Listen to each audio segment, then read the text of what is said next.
Chang bronxit o'zi nima?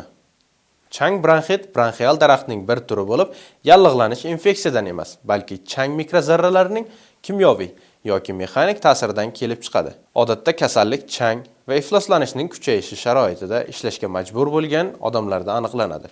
Shuning uchun changli bronxit kasbiy kasallik ham deb ataladi. Chang bronxit kasalligi uchun sharoitlar mavjud bo'lgan ko'plab sanoat tarmoqlari mavjud. Odatda muammo quyidagilar bilan yuzaga keladi. Konchilar, metallurglar, quruvchilar, to'qimachilik ishchilari, paxta va zig'irga ishlov beruvchilar, yog'och bilan ishlovchilar. Havo tanaga kirishidan avval tozalanadi. Bu esa bronxlarda amalga oshiriladi.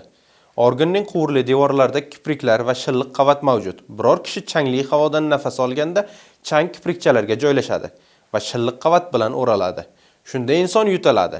Agar chang ko'p bo'lsa, u o'z vaqtida olib tashlanmaydi va bronxda to'planadi. Natijada shilimshiq modda normal ishlab chiqarilmaydi. Tarkibi qalin bo'ladi.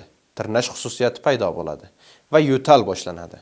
Chang bronxitining belgilari kasallikning bosqichiga qarab farq qilishi mumkin. Kasallik rivojlanishining 3 bosqichi mavjud.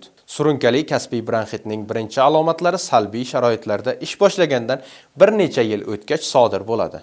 Ammo kasallik ba'zilarda faqat 10-15 yillik patologik ta'sirdan keyin kuchli namoyon bo'ladi. Bu kabi changli sharoitda ishlaydigan har bir kishi muntazam ravishda shifokor ko'rigidan o'tishi lozim. Kasallik jiddiylashib ketganda undan qutulish ancha mushkul bo'ladi. O'zingiz va yaqinlaringiz salomatligiga befarq bo'lmang.